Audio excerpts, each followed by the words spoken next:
Recording in progress. I Talk to am the lady. Hello, the Robot ladies. lady. robot lady. So yeah, we're finally gonna rate the Birdcage. Yeah. And we're missing Anne It's Sleep. okay. It's still episode 1, so we're fine. Yeah, well, and Anne Sleep told me Anne Sleep is has a situation that he has to deal with and thinks he will not be able Yeah, to because make this it episode tonight. went on so long that, I mean, it is going to be like he had 4.5 to to step 5 away. hours worth of recorded material by the time we're done. Most of which people will not hear. But Anne Sleep has given a I'm giving you blanket. volume on jokes. You Oh, can cut the thank ones that you don't like. Cool. Awesome. Thanks. Anyway, Anne Sleep has given us a ranking of 7 for the Birdcage. And this is a blanket ranking, so I am going to I'm going to invite the two of you to actually break your rankings down, your ratings down by category, because we have 10 different categories to rate. Ooh. Which are entertainment value, acting, directing, writing, special visual effects, special sound effects, music, wardrobe, makeup, and cinematography. And we're rating out of 10. So Out of 10 10. things that we're rating out of 10. And I am going to give you my definitions, and you don't have to go with mine, but if you want to, these are my definitions for with 10 being the best and 1 being the worst. And I'm going to read them out loud for the benefit of the people who may or may not be listening. So a 10 out of 10 is full marks, groundbreaking, would recommend to everyone, changed the world. 9, a really darn good film. Did not change the world, but I don't care. 8, I would pay to see this, and I would tell my friends to pay to see this. 7, I would probably pay to see this, and yes, I am counting down, and would recommend it to people who don't care about spending money on movies, who have lots of, we just go to the movies because we can afford to spend money on movies. 6, I might pay to see this, and would recommend it to the demographic it is marketed for, which might not actually be me. 5, I would like to watch this, but not pay theater prices for it, maybe at the cheap theater. 4, I will watch this if it is easily available for free and would recommend it to someone who I already know would like it. 3, I have no interest in seeing this, but you do you. 2, I have no interest in seeing this movie and I will actively try to talk you out of seeing it. And 1, I have no interest in seeing this movie, and I will actively try to talk you out of seeing it. Plus, I will ridicule it in public and to anyone who asks me what I think of it. Awesome. Like I said, you don't have to agree with how I mean, define these numbers. I feel like Good Mythical Morning because I'm looking at this going, yes, I am Link, and this does help me actually come up with a rating. However, are we going to go like you're gonna say entertainment value and we're each gonna rank it, or do we each go down our rankings? We can do it any way you want. Any way you want it, that's the way you need it. Any way you want it. Okay. You know that was gonna happen. You knew. I'm not sure if we're gonna have to cut that part out. It's or okay. not. It might be short enough that bots wouldn't catch it. Yeah, it's like a fair use of like enough, 3 seconds. And with the 3 of us all doing it simultaneously, well, anyway, we'll find out. Simultaneous. Oh, kitty. Oh, yeah. She's making little snorflin snores. Of course she is. Whereas here in the land of the murder cat, we got a new couch, and today I put plastic things on the front of the couch so she can't claw them, and she's perturbed. I was about to say, has the protesting started? Yes. All right. So why don't we do one at a time? Yeah, I think that makes sense. I think that makes more sense. Yeah. And we'll start with entertainment value. And okay. I gave it a 7. And I say I would probably pay to see this. Hey, so we are surprisingly actually joined by Anne Sleep. And while during the pause in the recording, I explained to Anne Sleep all the things I already said so that we wouldn't have to say them again, so that I wouldn't have to cut them out again. And now we're going to talk about the movie. category Yay. by category, starting with entertainment value. And since Linny is once again, as the first person to arrive to the call, in the upper left-hand corner of my screen, I'm gonna ask Linny to rate the entertainment value of this movie, in whatever that means to you, out of 10. Wow, I didn't want to go first. Okay, Okay. No, it's DG fine. as the person who's right below Linny. Okay. I can be brave. I can be brave. You I can do be not believe in you, brave. think Lenny. I do not think anyone will agree with me, but I rate it a 3 out of 10 for entertainment value. I Wow. think in the world we're living in, it comes across as more farcical and harmful, perhaps, than it Hmm. did in its time. So Okay. I am definitely rating it from today's eyes, not from what it was when it was made. That makes perfect sense. Double Grinch. Yeah. And now you're like, wait, now I have to rethink my No, not entire. You really don't. necessarily. No, I really don't. No, but I was like on the fence. I guess it's a 6 to me. Because it's an I might. It's like it's a good film. I was entertained by it. Mhm. Definitely. It was, but like, would I really be like, oh yeah, totally, I have to see this in the theater? Not really. I like between a 6 and a 5, because like it's got a lot of star power to it. I really like Robin Williams, and so like to me, like back in the day, the thing about that, I have to go back in the day, because like if it came out today, I'd be like, fuck, a lost Robin Williams film? Absolutely, I'll go like see that. Because like Yeah, I don't know, dear fair. listeners, if you know, This but like this movie was not lost. yeah, it was really like so Yeah. I need to be more of a in the moment. So, And yeah, it's a good I would say it's a 6 for me. It's okay. I might pay to see it. Okay, so I'm gonna save and sleep for last since he came in late to this discussion. I'm giving it a 7. Okay. And I would have given it a 7 in 1996 as well. And I 100% understand where you're coming from, Lenny, and giving it a 3. Hmm. I'm still giving it a 7, even though your points are really well made, Yes. because it's also valuable as a relic of Mm. this is what society thought in I 1996. I definitely think 90s me would have said 7 or 8 Mm-hmm. just on Hmm. the star power alone. Yeah. Yeah. Like, yeah. Yeah. So in word terms, we have one vote for I have no interest in seeing this movie, but you do you. One vote for I might pay to see this and would recommend it to the demographic it is marketed for, which might not be me. And one In this I would, instance, it is me. yeah, well, but might not be me. And I Yeah. would probably pay to see this and would recommend it to people who don't care about spending money on movies. Mm. So, and Sleep, are you just sticking with 7s for everything, or do you want to do Uh, individual ratings? well, I can run through the whole gamut here, but for entertainment value, I will stick with 7. Okay. Mm. I agree that I like your point about it being kind of a relic of its time, Mm. but I mean, it is a very funny movie. There Mm. were, I think, two two lines in it that made me, and this is perhaps more of a comment on the writing, which Mm-hmm. is one of the categories outlined.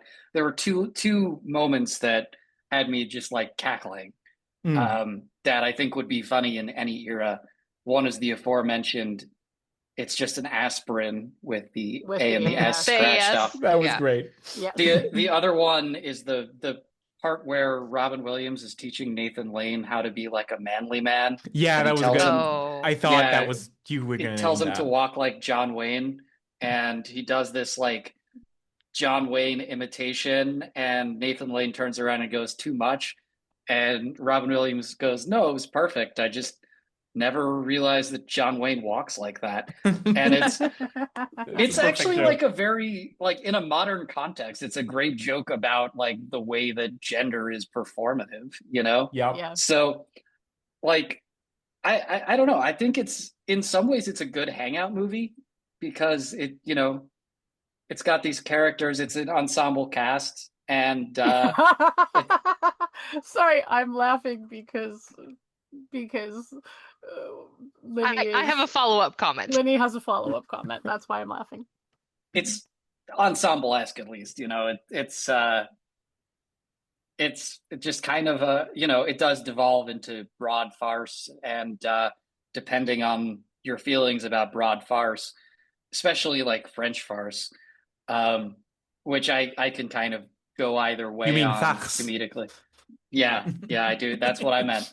I can kind of go either way on it, but these kind of like mid-budget like studio comedies are not like a thing we really get much of these days. That's true.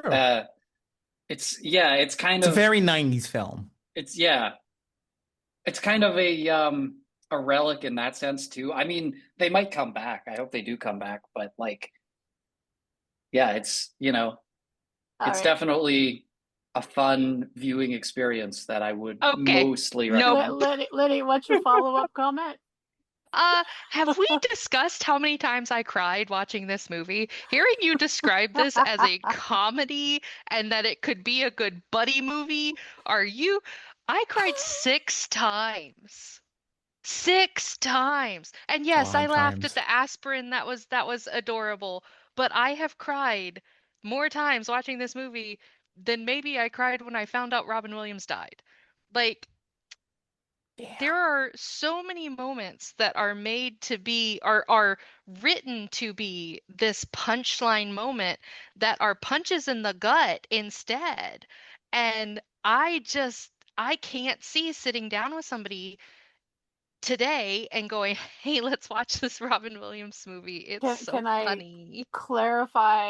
have you clarify punch in the gut because it's Robin Williams or punch in the gut No, in a different way? because of the way that Nathan Lane's character is made to disappear or to Okay.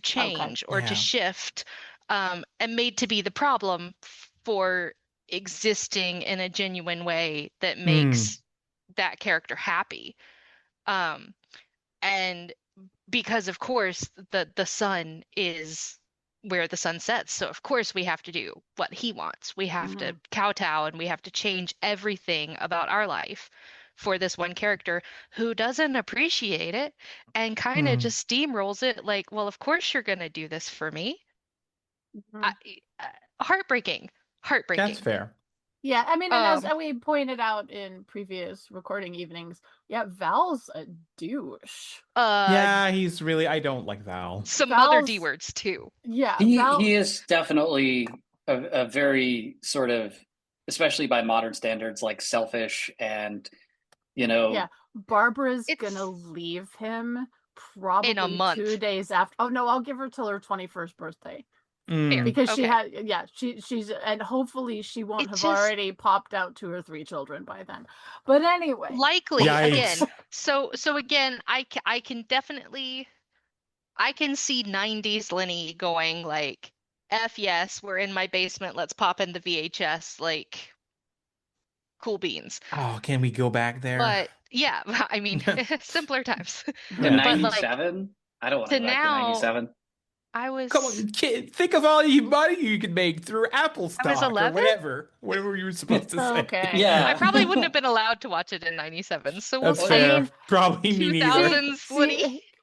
That's if you're gonna because like Biff you're Tannen a it, millennial. Yep. Well, no, Well, that just happened. Well, no, seriously, the reason I'm saying that is because if the Birdcage had come out when I was 11, there would have been nobody around to stop me from watching it. That's fair. I see. Ah. Okay. Yeah. There. I got away with watching The Labyrinth and pausing it on a crotch shot and getting real up close and personal trying to figure out. I saw Mortal I- Kombat when it came out. Okay. We're going to talk Anyway. about the next category now, which is Yes. acting. Lenny, would you like to segue into acting? I mean, it feels ridiculous to say 10 out of 10 after having shot it down for its entertainment value, but I will admit that like it is exactly the wheelhouse of Robin Williams and Nathan Lane. Like this is I finished it and then had another cry about like what if we had had other Robin Williams and Nathan Lane? Like what if this had happened more and Yeah. how magical would that have been? Um so yeah, I mean yeah, full marks, groundbreaking, Okay. loved it. Coolio. DG, acting. I'd go a little bit below that because I fully agree with you, Lenny, on Nathan Lane and Robin Williams. However, I'm going through the whole cast here, Oh, fair. and Oh, it's Forgot sure. about them. Val, in addition to being a douche, I just don't really like the performance that much. It's sort of wooden to me. It's sort of it doesn't come across as like appreciably petulant or it. What I mean is that him being a douche seems to be completely unintentional on the Mm, part of the actor. I think the actor is playing it earnestly as like, come on, dad, my demands are reasonable. And not in that self-aware, like, oh yeah, obviously the douche character doesn't know he's a douche. No, nobody involved in the production of this film knew that he was a seems douche, to, yeah. except perhaps Nathan Lane. It's not my turn yet. Yeah. So basically that would knock it down to like let's say an 8 on average. Still overall like well act I also enjoyed blanking on the name, the senator, the Gene Hackman. Gene Hackman. Gene Hackman doing Gene Hackman is always a good time, so let's go. Gene Hackman is kind of a legend. Also, R.I.P. Yes. Yeah. Yes. Yeah. Okay. Now is it my turn? Yes. Okay. I started off at a 10 and then went, oh shit, I can't just rate this based on Robin Williams. Yeah. And I settled on 8.5. And I settled on 8.5 because there are 2 or 3 people in this film that give really great performances. Robin Williams, Hank Azaria. Oh yeah, I and forgot then about Hank. Yeah. everyone else is perfectly adequate. They're great. Here's the thing, and this is why I said, oh, it's not my turn yet. Yeah. Is Dan Futterman as Val? Does Val have no personality because he's written with no personality, or does he have no personality because of the level of acting? We may never know. We may never because know. Dan Yeah. Futterman did not do much more acting after the Birdcage. He went back to architecture. Right? Yeah. So I'm giving it an 8.5 and sleep. I was just gonna say that about Dan Futterman, but I'm gonna give it an 8. So this is one of my favorite Robin Williams performances, if not my favorite. It's really great. Because it is nuanced. Yeah. In a way that I'm going to say something now that might be slightly upsetting to some people, which is that I've never been to some people. Okay. I've never been the biggest Robin Williams fan, and get out of this podcast. Yeah, I don't. Leave. He's very talented, right? But he has what he's very good at playing like wacky side characters, but he tends to go either like full broad caricature or in his serious roles gets very sort of like mawkish.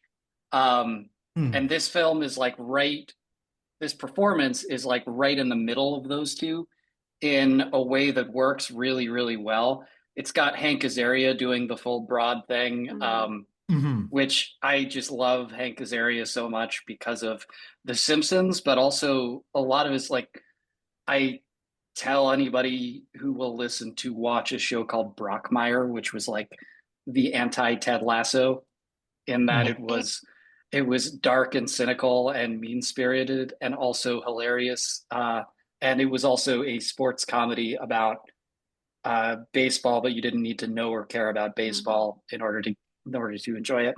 But because of Robin Williams and Hank Azaria, I think especially for Robin Williams, this was like a career high for him. I would agree. So I'm going to give it an 8. Okay.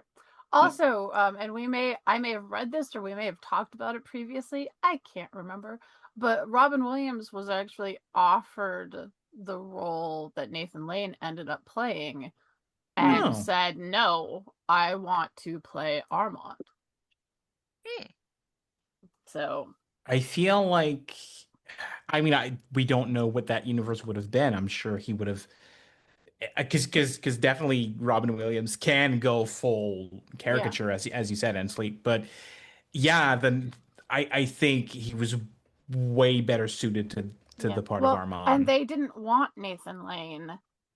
So let me rephrase that.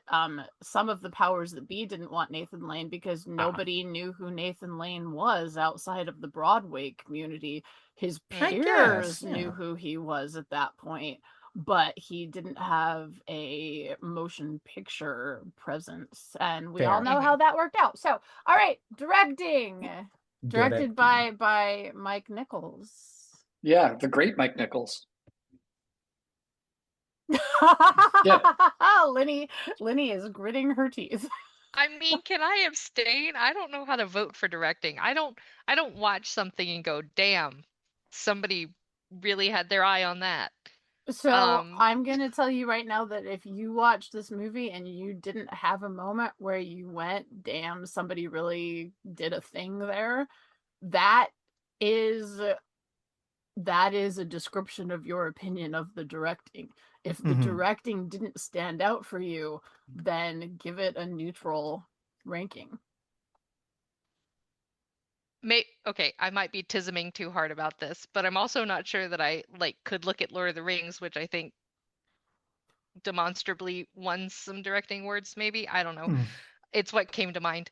But I didn't watch that either and go You don't have an idea I of what went, ooh, great pretty directing costumes, would be ooh, for pretty you. music. I don't know what directing looks Mm. like. So I think I'm just going to be net neutral because I Especially don't if have cinematography is separate. It's Well, the it's a little. cinematographer No, I know, but I would have I'm not conflated the filmy two. enough to know the difference. Is cinematography like set dressing? No, Okay, so Then it's I'm out of here. photography. Yeah. It's so effectively photography. So if you go, oh, that was a cool shot, that's the down to the DP and Yeah. kind of the director. the But director will say the director will set up the shot. Like if we were doing a scene between DG and Lenny, the director would be the one watching through the camera to say, oh, I don't like the emotional overtones of that, can you do it again like this? yeah, Some directors are more hands-on with, oh, hey, I want to shoot this pointing up, I want to shoot this pointing down, or whatever, this is the kind of shot I want to use. But the cinematographer is the one who makes it happen, and sometimes it's the cinematographer that says you should shoot this pointing up, you should shoot this from the side. Everything you see Shot through the composition, camera, lighting, all that kind of thing. it's like if you were out taking pictures with a film camera or like a still camera. If like Lenny, if you and I were out taking pictures with a still camera and you wanted to have me take pictures of flowers or something, you could say, I think we should go take a picture of those red tulips, and it would look really cool if like the red tulips and the pink tulips were both in the picture. It would be up to me as the person holding the camera to decide how to make them look as good as they could. Right. So through yes. the camera So lens. I know the definitions and I logically understand what you're talking about. I still don't know how to watch a movie and then parse what part of that would contribute. That's fair. So yeah, I just don't think that's something I can speak to. I can speak to everything else, but I think directing and cinematography are going to be something that my ratings won't make sense, or yeah. So I think that it makes sense to treat 5.5 as a neutral number. Okay, yeah, then I'm a 5.5.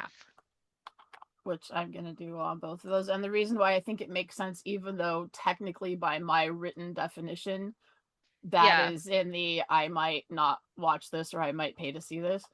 But also, if it didn't make an impact on you enough that you question it, Yeah. then yeah. It wouldn't influence the decision in a bad way. Like, wow, this is so badly put together. Like, there's something. It's like an example of Yeah, bad something was directing lacking or to something. Like me. if you watched it and it was ugly, you would know it was ugly. Yeah, And you yeah. would go, I'm watching this and it's ugly. And we would say, well, that's probably the directing and the cinematography.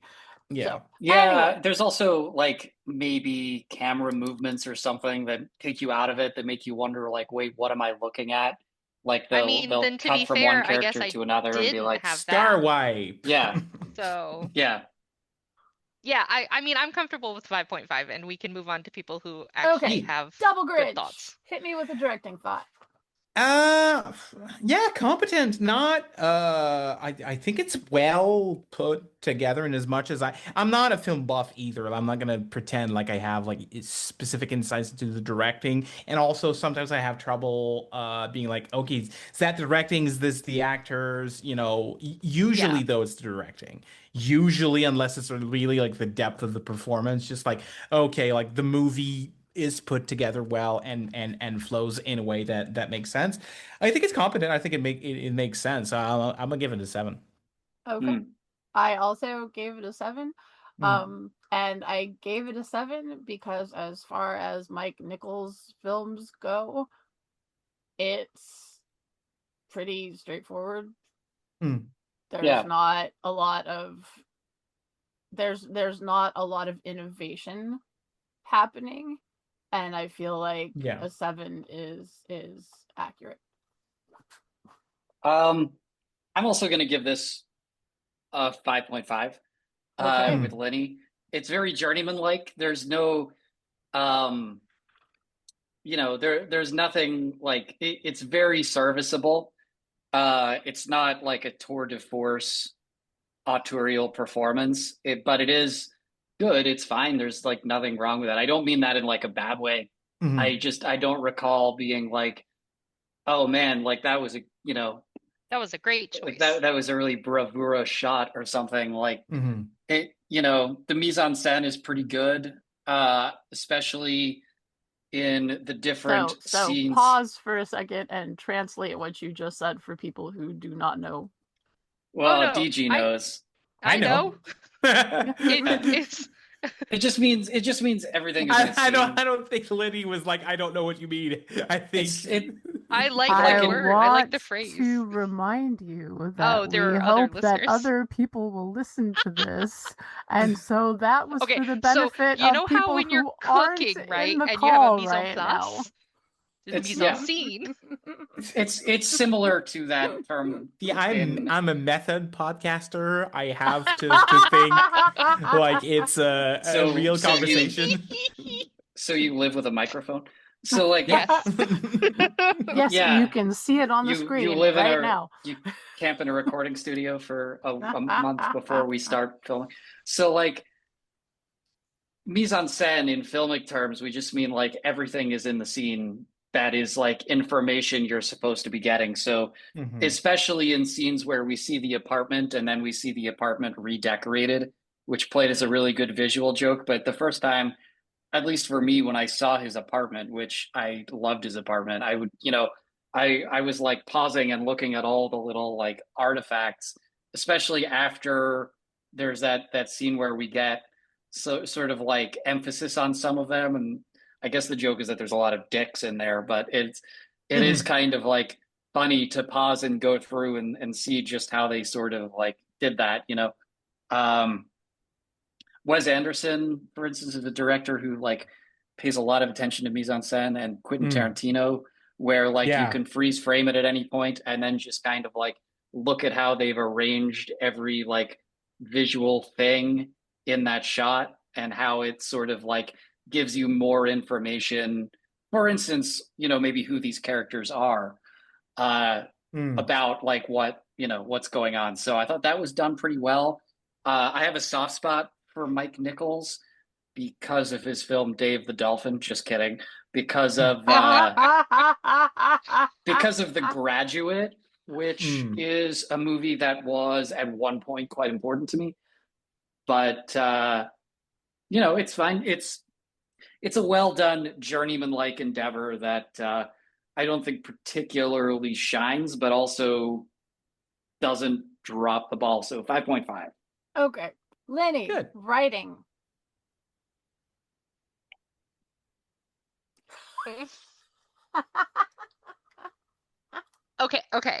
Okay. So I don't know how to pull myself out of a 3. Uh, Mm. because again, I think 90s me would have laughed at a lot of Hmm. things and not felt guilty at all.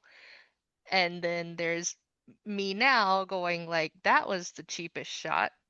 Did we really Mm. need to say it like that? So, Mm, because I know that you are a writer, yes. can you, in your mind, not think about what is or is not supposed to be funny and just think about the structure of the film, like the arc, like the emotional arc of the Well, film? so again, the emotional arc for Okay. me is not the same. And that's what I'm having problems with Okay. because I don't again, 90s me would probably rate it higher because I think it followed a very predictable pattern. I think it hit all the tropes that needed to be hit in this kind of uh, boy meets girl, boy makes family completely change to impress girls' families so that they can finally marry and have babies in a very heteronormative way. That's totes, yeah, it fits the bill. Very formulaic, loved it. Current me would not pay to see this and didn't watch it on the plane when it was free, so So here's something I think is really, really interesting, because your explanation of what 1996 Lenny, or adult Lenny, if Lenny had been adult Lenny in 1996, all the things you just said to me do not lead up to, and so it gets a good score. They lead up to the same score that you're giving to it modern wise. It's mediocre, it follows tropes, it's serviceable, it's not groundbreaking. so That's okay, okay. like, We have to acknowledge first though that Lenny loves lowbrow. Lenny Mm. loves a good trope. okay, Lenny has never met a trope that didn't make her go. okay. I want you to understand that I think that the Matt Stone Trey Parker movie Basketball is one of the funniest things I've ever seen in my life. Oh, that's a Okay? classic. It's a fucking It's a classic. classic. So I am right there with you on certain kinds of lowbrow humor. Yeah. You basically just called the writing on this movie superficial and filled with tropes and mediocre, and Oops. that was your good rating. So I feel like you're giving this another 5.5. Yeah, probably. Okay, You double gotta grit. look into your heart, Lenny. We're also moving this along a little faster so that Yeah. we can Yep, try to yep, get it yep. all done Sorry. tonight. So I double kind grit. of, yeah, I'm in the same, not in the same place. I ultimately didn't love, I kind of hate this movie's ending, because Mm. it's all fine. And from a writing performance, I feel like that's such, from perspective, not performance. I feel like that's such a missed opportunity to say something, which is like, Anything. okay, it's a farce. It doesn't have, not all movies have to say something. That's not what I mean. But even for the farce, I feel like it's sort of, even if you wanted to do a funny, you could do a better funny than what happened. It's just sort of a kind of a like a weak sauce. Oh, and everybody's friends now. Look, the senator is in drag, and That makes it all okay. isn't that a fun moment? So like for the writing, I'm gonna be a little harsher and give it like something like a 4. Okay, Um, that's what I'm writing down. and you're Yeah. getting a 4. I gave it a 6, and I gave it a 6 because I think as an adaptation of the source material, it's really quite well done. But I also agree with both of you about the content of it. I made multiple points as far as the actual story goes in previous conversations about where I think it drops the ball, and that end scene is one of them. We're supposed to do a lot of emotional off screen labor to try to make that finale actually work. And in the musical, there's a song, and as we all know, as 3 out of the 4 of us know, the song really, really helps. Okay. And Sleep. Yeah, I'm gonna give it a 6 or a 7. Pick For one. Let's give it a 6.5. Okay. Mostly because, as you mentioned, it is an adaptation and a good one, and I have a big soft spot for Elaine May. sort of like writing that takes the source material and then transposes it into a different time, place, and setting. You know, changing all of the dialogue. The dialogue was in the first 2 acts, I would say, quite decent. You know, a lot of that comes down to the delivery of the lines by the actors, but I feel like I love movies that like take a previous work and then change it to the point, like they make it make sense in a different context. They change it to the point where somebody familiar with the original might not even be familiar that they're watching a remake, like with The Departed or The Good, the Bad, and the Ugly. You could also say that of the first Fast and Furious movie. What, you mean Speed with cars? Sorry, not Speed. Point Break with cars? Point Break with cars, yeah. Yeah. Yeah. So 6.5. Okay. Before we start talking about special visual effects, because this could turn into another long conversation similar to the directing and cinematography one, let's just acknowledge now that there aren't a lot of special effects in this movie. Good, because that was going to be my I don't know how to rate these next ones, because what? It's not a special effects movie. I gave it a 5 because that's a neutral number. Then yeah, I agree with that. My answer for the next 2 are probably going to be 5.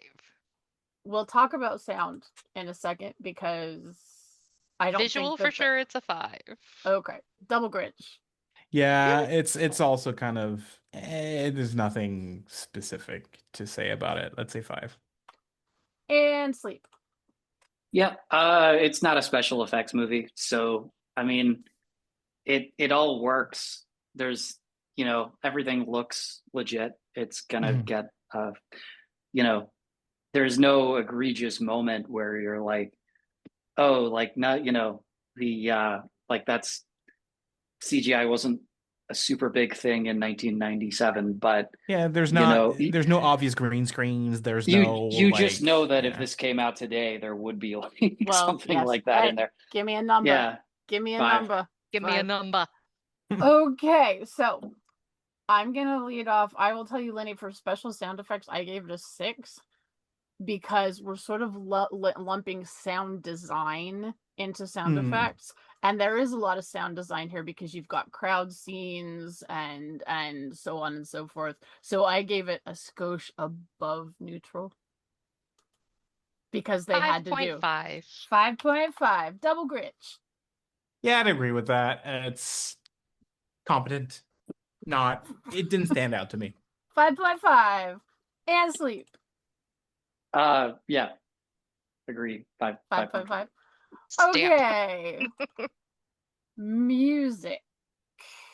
Really fun. Loved it. Could listen to it all day. Give me a number.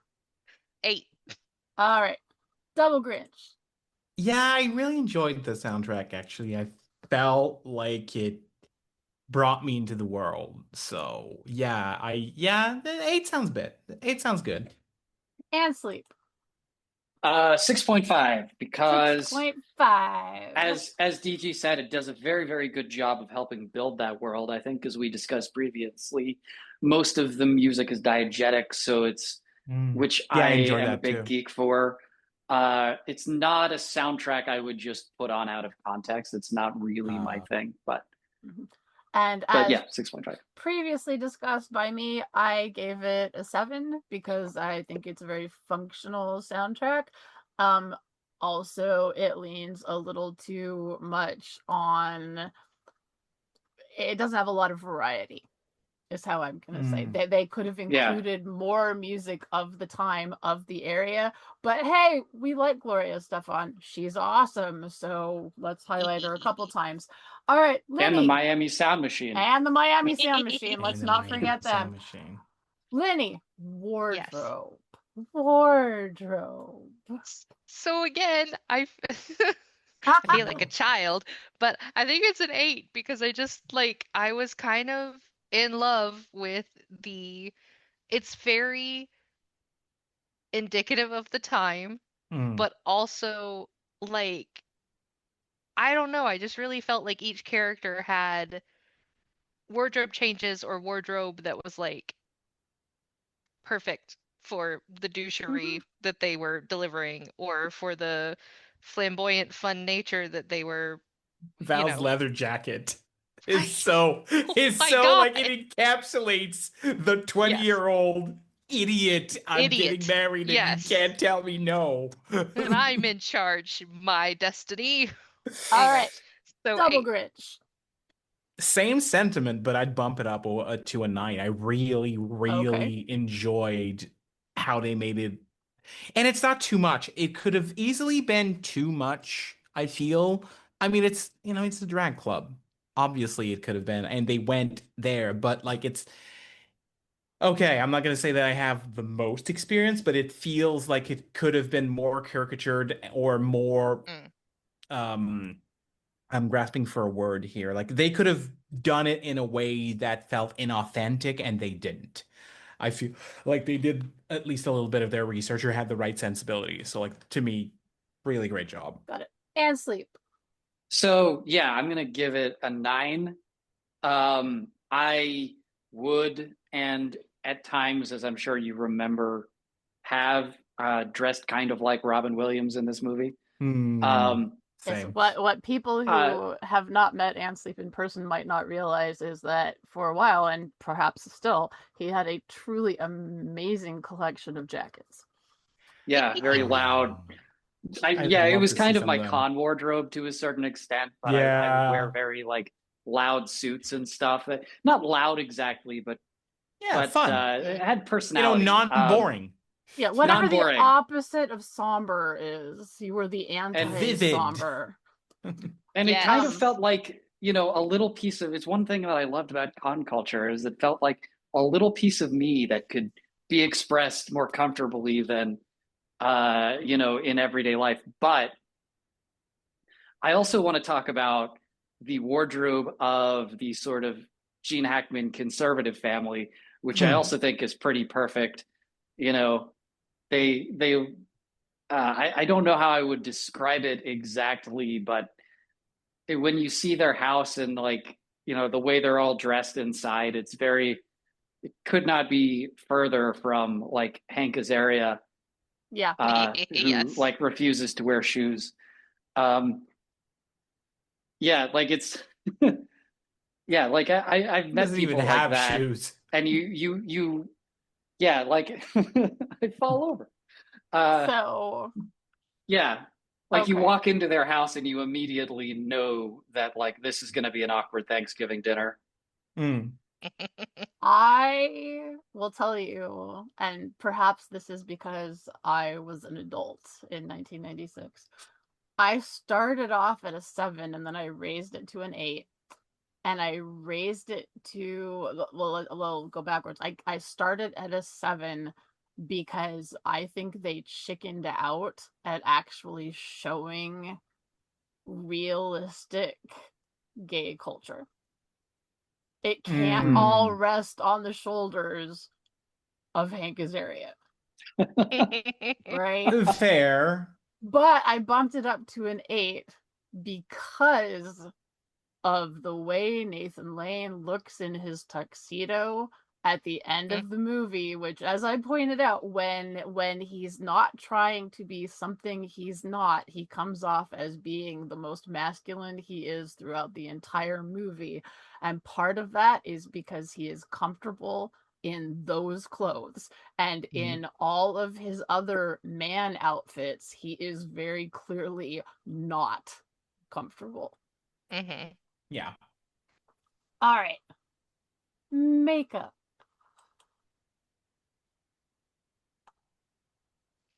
I didn't think about this one. Think about Nathan Lane in drag multiple times. I Different mean, types of drag. it was very convincing, and each one, 7? 7. Double Grinch. Yeah, I feel like it's no, I'd give it an 8 because it's like I think it could have been I guess I was I guess I could see it going quite a lot worse or like too much in another Okay, direction. So I I see what feel you mean. like I feel like I give them more points for restraint than perhaps maybe I should be. But yeah, I think they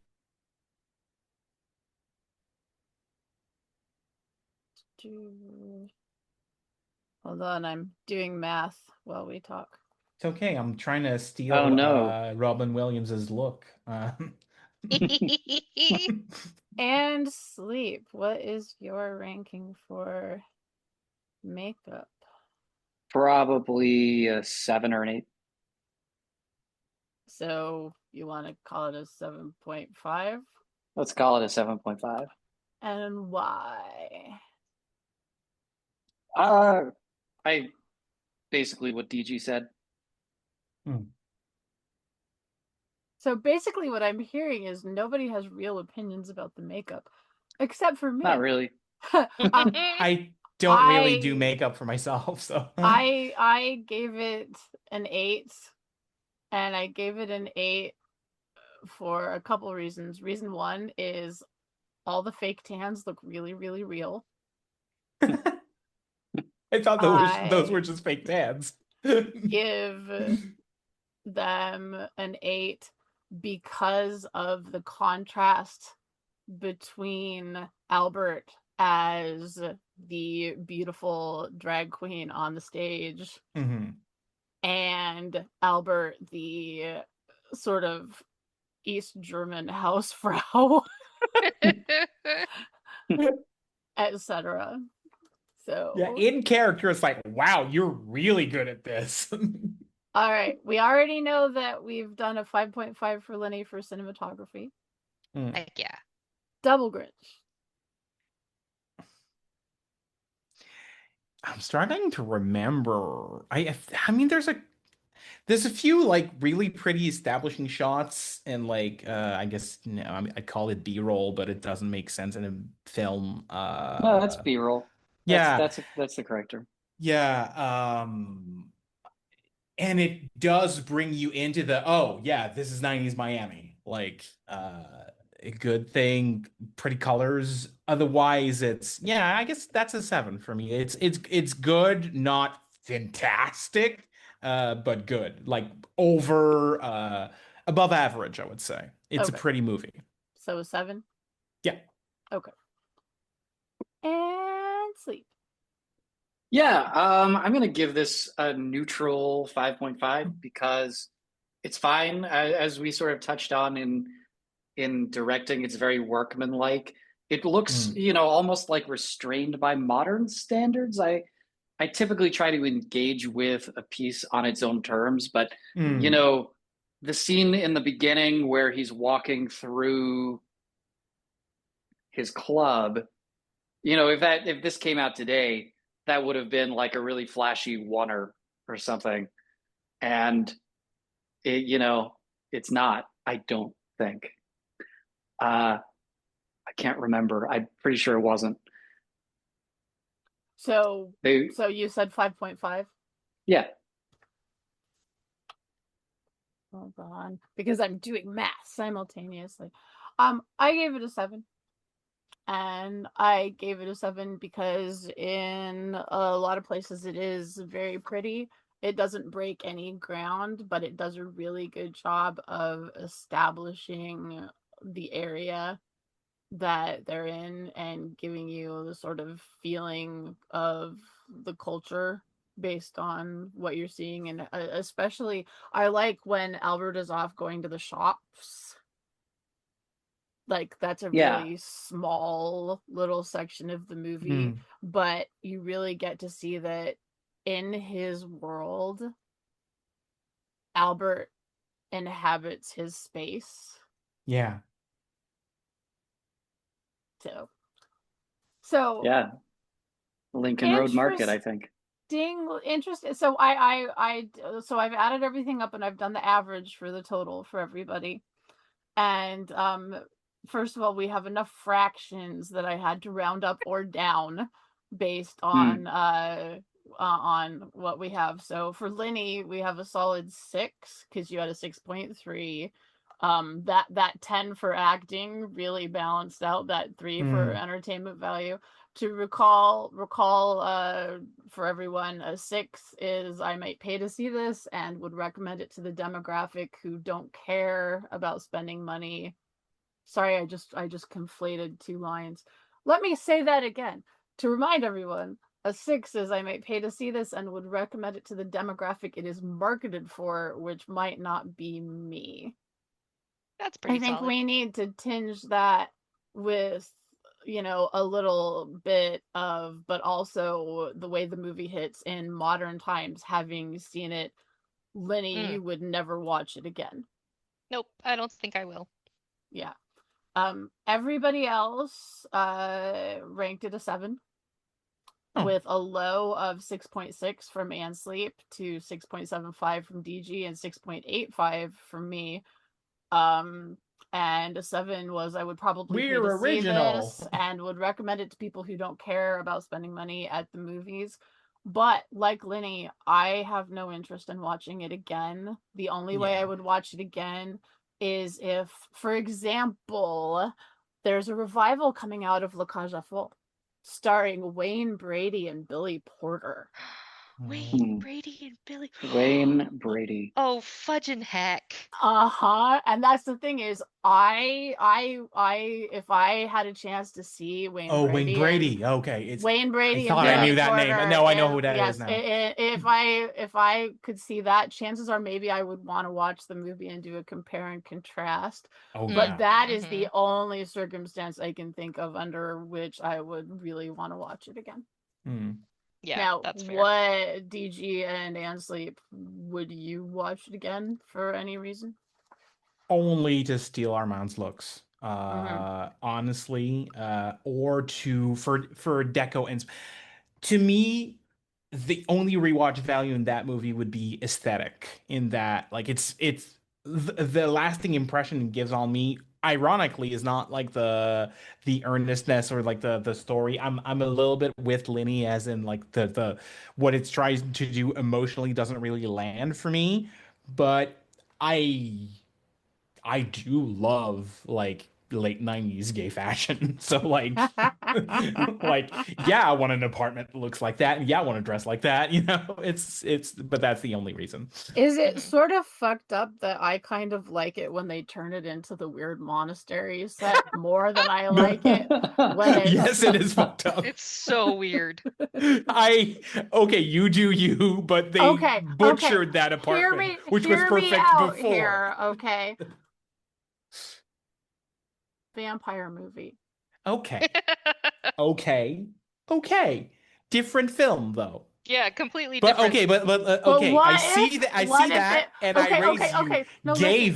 No, vampire no, no, movie, listen. same set. What if it is exactly the same characters, exactly the same cast, except the reason that the set dresses is because it turns into a vampire movie.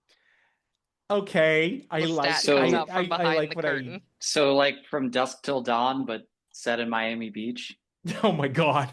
No, I wait. think You can't so. just say that From Dusk Till Dawn has a lot of fucked up shit I going will on. tell you right now that if I were going to write an article about this movie, and maybe I will write something to accompany this, I don't know. I would Perhaps. 100%. Here's my pitch for the article. The Birdcage is a vampire movie because it's got a fucking vampire in it because that Val kid is sucking the life out of Sucking the everybody life. around him. Ayo! Well Yeah. played. So, Ansleep, would you watch it again? Yeah. I wouldn't probably like just put it on, just just as a choice, but I have friends who this movie means a lot to, and Yeah. I've been with them whether they've been hanging out like let's watch a movie, and then the Birdcage comes on, so I probably would. Yeah. I've already seen it a ton of times just because it used to be on cable all the time. Mm. Uh, and to clarify the From Dusk Till Dawn thing, DG, that's a movie that does not Is begin as a vampire movie, that becomes a vampire movie Okay.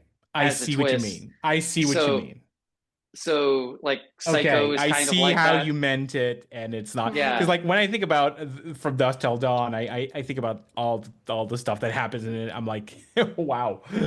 Anyway, okay. perhaps a future So episode if it's on the spreadsheet. it is not on the spreadsheet. Oh, It probably for the is so best. to wrap things up because I think it's funny. The average of all of our scores without rounding is 6.625. So I am officially, for the sake of this podcast, giving this a rating of 6.625 soul-sucking vampire children. Yep. Yeah, that And fits.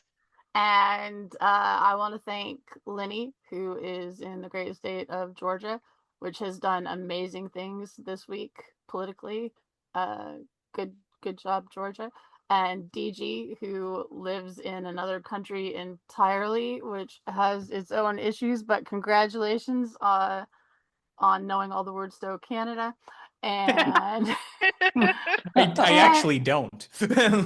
do you know them in French?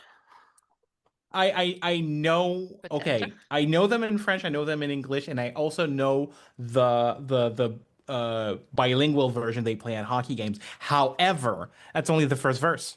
Okay, well, here's the thing, okay? The Star Spangled Banner has 4 verses. No one in Mhm. the United States knows more than the first verse. Oh, So so when yeah, so I we're the say, "Do same. you know your national anthem?" You don't need Yes, to I know past the do. first verse. Of course you know it.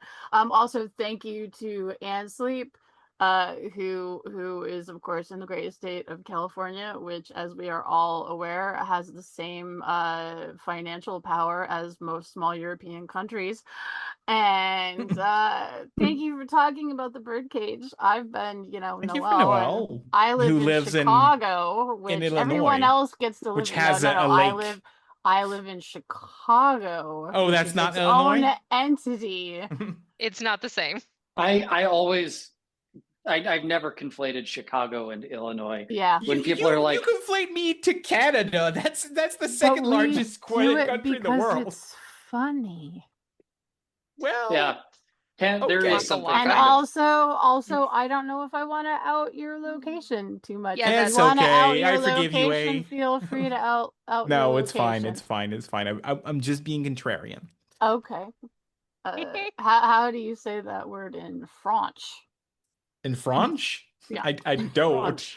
There's not actually a really good and that fade me out here. There's not actually a really good you know direct. one-to-one there's contraire, but that's a Quebecism, and it's very much not a word.